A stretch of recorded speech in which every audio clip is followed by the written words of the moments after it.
Hey, we're here in South Lake, got this Prewire that we just finished up. I want to walk you through some of the elements of a Prewire, talk to you about how important wiring up a house during this phase is. You got one shot to really get it right whenever you're building a house, and this is super critical to have a great Prewire. We're starting here at the entryway. We've got our camera line with a Cat 6. We're going to do a PoE smart camera. It's going to have a video camera, voice conferencing in them. We got our conduit line here because they're going to brick the outside of this house. We want to protect all of our lines during the Prewire. That's super important that we protect everything. You don't want any of your lines getting damaged. There's other trades coming behind you, masonaries, sheetrock guys, painters. It's very critical that you protect all of your wiring during the Prewire. We've got a camera boxed up there, so we've got dual coverage here in the front. We've got a high wide view, and then we've got a tight view with the door. So we're covered here in the front. We'll make our way on. So as we make our way in the house, we first come into the office. We've got our office space right through the front door. We got a TV in the office, first thing. Now on all these TV setups, we're using these 14 by 14 construction brackets. Now we use construction brackets in a Prewire to set our area. We want to define where we want the sheetrockers to cut out. We also want to give a space for our wire so that it's nice and clean and tucked away in the exact spot. They need to add power and frame this up.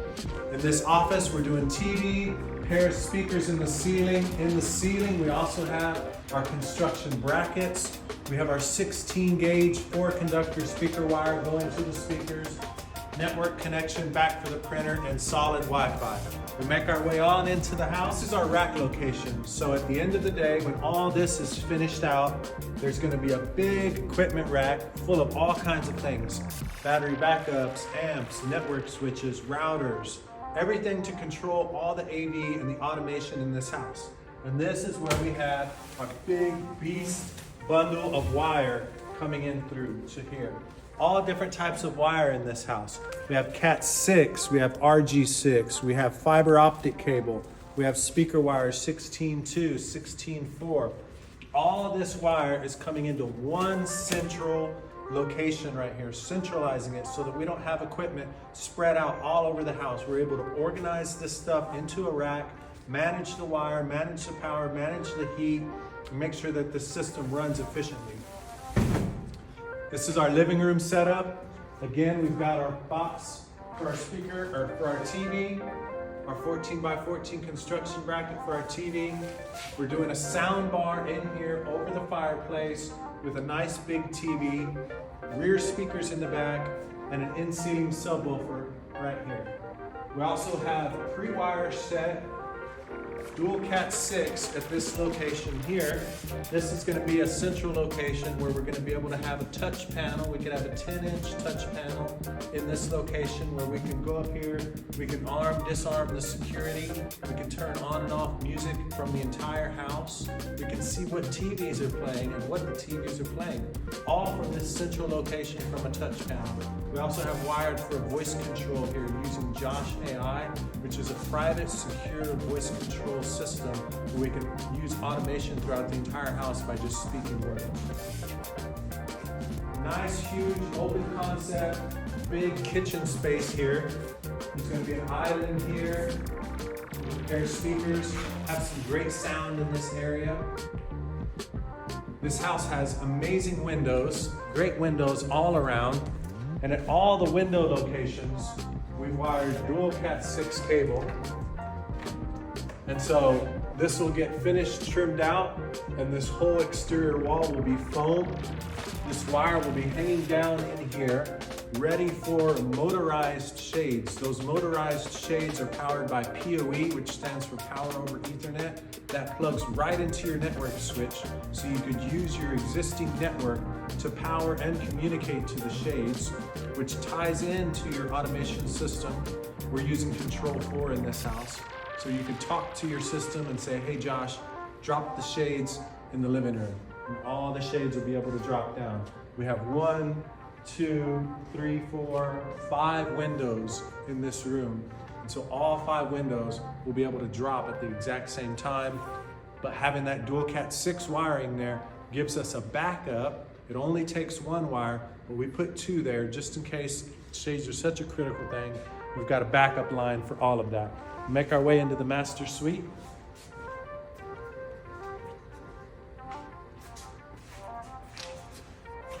This whole area is the master suite, and I love what they've done with this master suite. We have this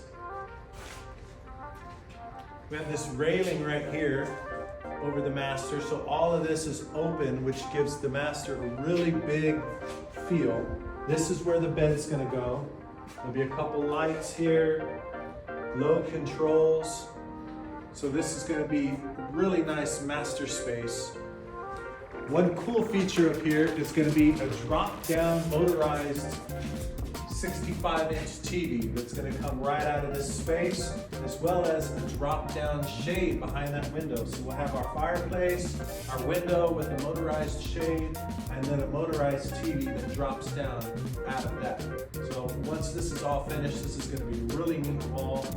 He'll be able to speak, come in the master bedroom and say, turn on the master bedroom, lights will come on, window shade will drop, TV will drop, fireplace can come on. So the automation in this master bedroom is going to be really neat.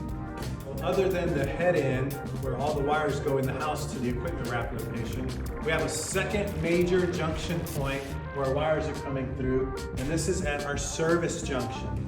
This is a critical place.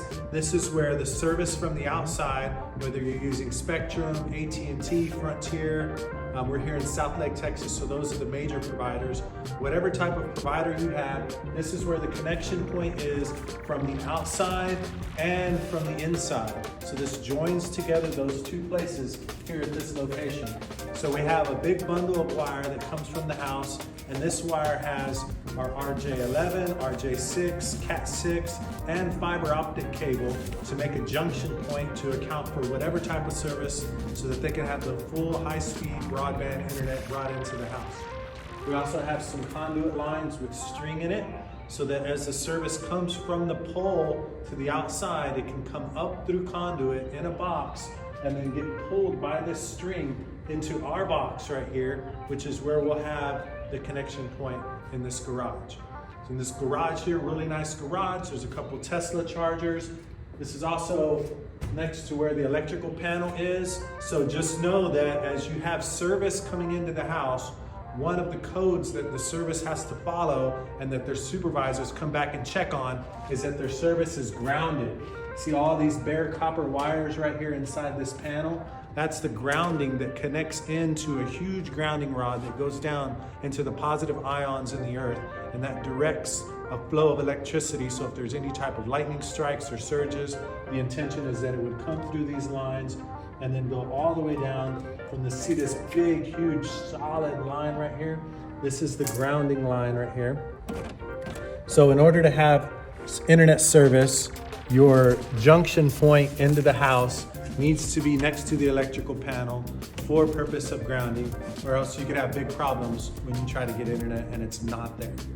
We've also got a Wi-Fi access point in the ceiling and a pair of speakers in here. So this is gonna be a really nice garage. Once this is all done, there's a white box and a cover that goes over this. All these lines get trimmed down to size so they're not super long. And yeah, that's what's gonna give them their service. Super important to have that. And you know, without that, nothing else really works in this house. We're upstairs on this balcony, great balcony overlooking the neighborhood and all these great trees, beautiful big windows here with some light sconces. There'll be a TV above the door, a pair of in-ceiling speakers. Let's go on inside to the second story.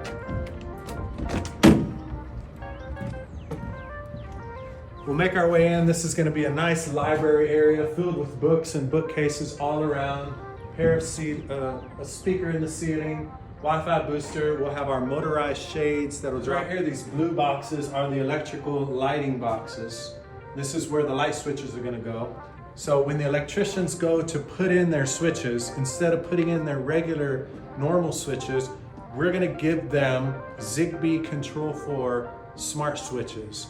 And that's going to allow them to create a Zigbee network in the house where all the switches will talk to each other in what's called a mesh network, which is kind of like a spider web of wireless communication between all these devices. And this will allow them to control their lights from their phone, from their voice, create scenes, and all different types of things. It could even be based on the astronomical clock, and it can tie in with the motorized shades, so we can do a combination of things with the shades and with the lighting. Here, really nice, huge, big art gallery. We have 4 speakers in the ceiling. They're going to have some really nice LED track lighting to light up all the art on the walls.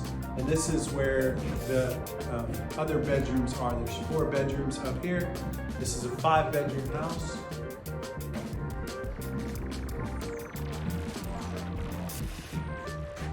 All these bedrooms are identical.